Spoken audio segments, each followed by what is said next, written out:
Good day and welcome back to another DBZ Dokkan Battle video. In this video we are going to be taking a look at how the Int Super Saiyan or Super Full Power Saiyan 4 Limit Breaker Goku Xeno does in DBZ Dokkan Battle at 55%. So Goku, obviously there's been a lot of speculation about these units here, a lot of people talking about them, whether they're good, whether they're bad, can you use them, can you not use them, are they fun, are they good, there's a lot of discussion. So we're going to take a look, see how good he is at 55%, and yeah, just see basically whether he's solid or not. To cut a long story short, I think personally speaking, from what I've seen of this review, I think Goku's okay. I don't think he's spectacular. I don't think he's terrible. Just think okay. He's got the crossover or full power lead, which I think is fine personally. 200% Dragon Ball Heroes lead essentially, which is always cool. And then you also have the full power category thrown in. Full power feels a little bit strange because it doesn't really have a lot of great synergy with his passive. I think they could have done something different. Under the full power category there are some Vegetas, but there's nothing too crazy here. Like there's not any Vegetas that are going to really blow your mind or that link really well with him. Yeah, if you look, there's no SS4 Vegeta here, which I think is the biggest shame. So it does ruin his synergy a little bit. But overall, obviously the leader skills, mainly the 200% kind of appeal for heroes. Then he raises attack and defense on the super. This also could have just been attacking greatly, raising attack and defense. I think that would have helped him out as well. And then he has key +3 attack and defense of 180%, which is good. He has an additional attack and defense of 60% when performing a super attack, which is good. He has an additional attack of 80% and damage reduction of 30% when all allies attacking in the turn are super class full power or Dragon Ball Heroes category characters. He then gives all superclass allies defense of 40% when there is an ally whose name includes Vegeta Kid attacking in the same turn, and he has an additional attack and defense of 40% with guaranteed crits starting from the turn in which he's received 7 or more attacks. He has a pretty good link set with Saiyan Warrior Race, Super Saiyan, Experienced Fighters, Prepared for Battle, Kamehameha, Saiyan Raw, and Fierce Battle. And he's on Pure Saiyans, Full Power, Time Travelers, Goku's Family, Kamehameha, Dragon Ball Heroes, Giant Ape Power, Crossover, Turtle School, Defends the Justice, Accelerated Battle, Beyond Power Beyond Super Saiyan, and Bond of Parent and Child. Overall, pretty decent stuff. The big thing about this unit is the low stats. So these heroes units came out with very low stats, and that does affect their performance somewhat. I think for the most part that's actually the biggest hindrance of their performance is their low base stats. I think the rest, their passives, honestly are more than fine. But I think the low base stats is really what affects them. The difference between a rainbow version of these units with link level 10 comparatively to a 55% feels very much greater than some of the more current units that have come out. It feels like almost two vastly different units, and I know rainbow units do generally feel significantly better, but it does feel a little bit off when a unit is so much better at rainbow comparatively to 55%. Obviously they kind of counteract a little bit with the notion of that, like Super Dragon Ball Heroes, guaranteed feature, etc. But it is pretty noticeable. I would say it's very, very, very noticeable. So it's not too much of an issue. 4.3 mil, very, very solid. This is a friend, it's rainbow, so you can see there 4.3 million, very, very decent. Now, an important thing about the passive is that it does require you to have them be all full power or all Dragon Ball Heroes. So you cannot have a full power unit and a Dragon Ball Heroes unit. You have to have them be all full power and all Dragon Ball Heroes. So that's something super important. Also super class does matter as well.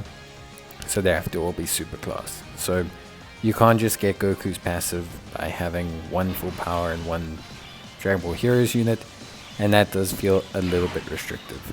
So that's kind of the biggest shame. Here we can see Goku linked up 112k defense. He's obviously got the benefits of his Vegeta passive because we've got the Vegeta in the third section. We have no support or anything. 112k defense is not bad per se in any way, shape or form. Goku hasn't taken his 7 attacks yet. He does have 30% damage reduction at this point. This is okay. Again, it's not bad. It's just that it kind of means Goku's not really a first slot unit with stats like this for super hard content. The thing was, people thought Goku would be a first slot unit at 55% and Vegeta would be a great second slot unit. Goku is at 55% a great second slot unit, and Vegeta is a great third slot unit, and that's kind of where it feels a little bit out in terms of their design. I think people thought at 55%, myself included, we would get units that could hold down their positioning with set stats, but it just feels a little bit underwhelming. You can see here with the Rainbow Goku that there is a significant difference between defense. I mean, here, there is no Vegeta on the rotation, there is support, but it's 130k. Now again, doesn't sound like a lot, but Goku's passive is multiplicative. So Goku has a very multiplicative passive. The more Goku, fires a super attack after he takes his hits, you can have a really, really high multiplicative defense. Here you can see we've got another Vegeta in the rotation. We have 112k, pretty solid, very decent stuff.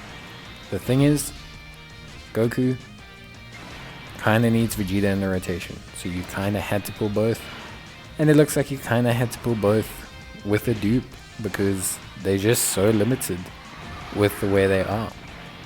It's the only real shame. Goku here doing a decent attack stat as well. The attack stats I think look decent. I wouldn't say they're at like top tier level, but I wouldn't say they're necessarily overtly bad. I think the attack stats look fine. I just think Goku is honestly a little bit limited, just a tad. Like with the way his defense is at 55%, he's not really a first slot unit. His defense does shoot up quite dramatically in the second slot, like very, very high. It results in him having like quite a sizable defensive increase, obviously because of the raising defense as well. And after he takes his 7th hit, he does also look significantly better as well. So there is, this notion of Goku performing significantly better after getting those hits in battle. The problem is with Goku's defense being so low, with him only having 30% damage reduction, at 55%, it's very difficult to place him in harm's way to get that damage received. So is a little bit of a bummer, for me at least, when you consider Goku, when you consider how he performs. But yeah, overall, just a little bit unfortunate in terms of his overall performance. That being said, I don't think Goku's terrible. It's just disappointing, I think, more than anything else.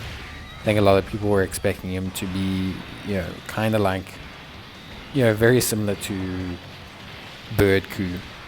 Maybe not entirely, because obviously, Birdku is a stacking unit with guard, with a lot of stats. But I think people were just expecting him to be really, really, really tanky. It felt like that's what he was being built for, with the being hit, with the guaranteed criticals. It felt like he was being built to be this kind of juggernaut. At the end of the day, it's really not huge an issue. If I can speak plainly, it's obviously disappointing, but at the same time, it doesn't really give me huge concerns. It just means you're gonna have to change your hero's design. If you're planning on building around Goku, it's maybe not so possible to build around him as a tank. He's still great as a second slot unit. He's still great as a floating unit. he's got a lot of appeal, but he is just slightly limited without all the tools being made available to him. At the end of the day, this is not a huge concern, but it is just a little bit of a letdown. You can see here, without a Vegeta in the rotation, 55%, he is rather limited, 98,000 defense, really not too stellar. Links wise, you can get a bit more out of him, which I think is a saving grace for him. Prepared for Battle gives you 5% more defense, and Saiyan Roar gives you 10% more defense. There is benefit to link leveling him, so 15% defense is good. Not to mention, you can get another 25% or so attack, which is always pretty nice as well. So there is some benefit to link leveling him. Obviously giving him equipment as well will also help. I think Goku's best build is probably a defensive equip, if I'm honest, followed by additionals, because you can still make use of that guaranteed critical, and generally bosses do attack quite quite a lot along the paths. Thing is, do you need him to be the first slot tank? Not really. On his team, remember, there is Super Saiyan 4 Gohan, and he's an exceptional first slot tank, and there's also Xeno Goku, who's also an exceptional first slot tank. So you may not actually need Goku to be a first slot tank. He could be a perfect second slot unit, and Vegeta could be the perfect third slot unit. So two floating Vegetas, Goku sitting in the second slot, Goku and Gohan kind of tanking. There's a lot you can actually do with the team. You just have to somewhat accept a little bit that Goku and Vegeta are not first slot units, and I think that's okay. I think people read too much into Goku being a first slot unit. I think this has led to them being disappointed. Is he a super rockstar unit? I don't think so. At Rainbow, I think he is very, very good. I think Vegeta is very, very good. But I also think they're not as bad as people make them out to be. I'll be honest with you, I think they are really, really solid units still. And I don't think they are that bad.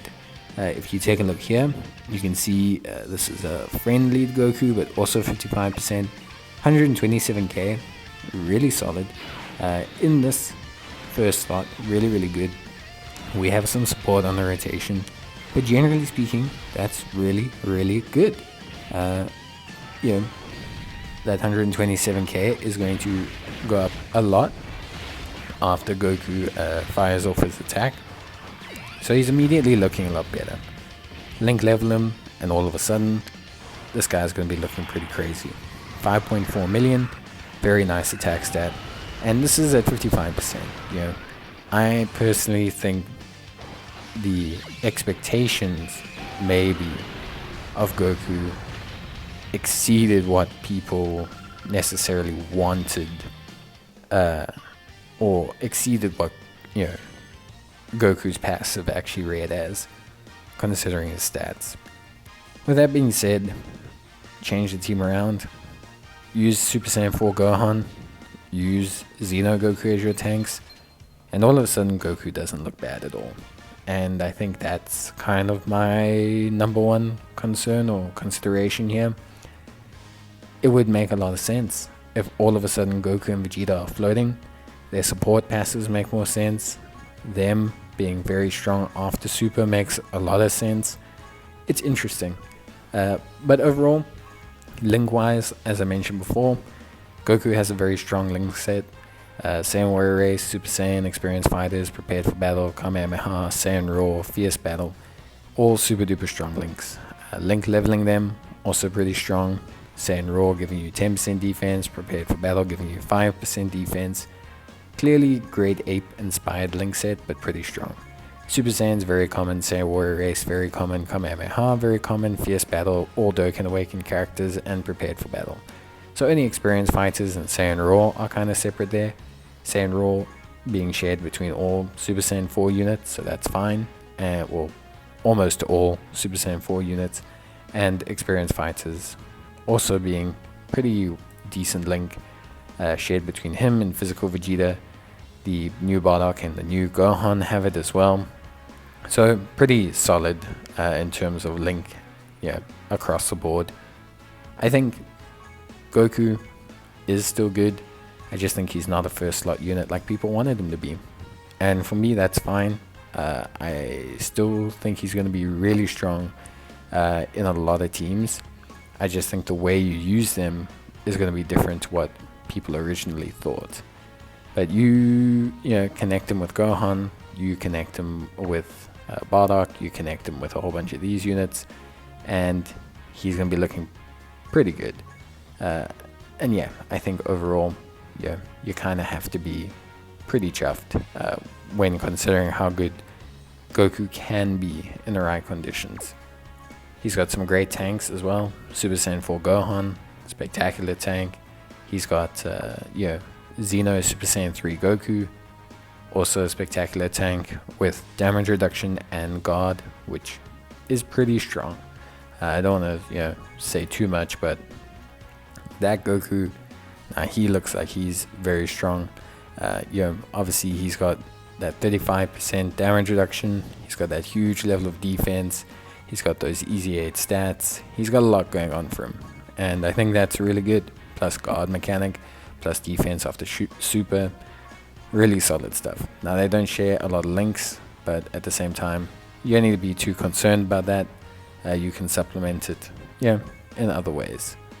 But just for the most part, some pretty decent stuff. They do still share same warrior race, Kamehameha, and to each their own. But I think the team is still very strong. The 200% Dragon Ball Heroes team is still very strong. And I think if you do have Goku, don't feel too bad.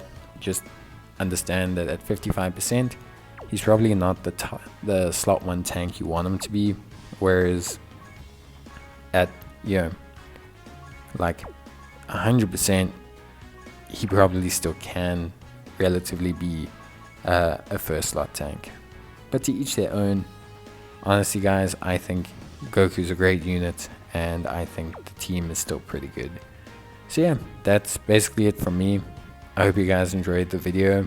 If you did, of course, you can leave a like and let me know your thoughts down below. But that's gonna be it from me. As always, see you guys in the next one. Until then, bye.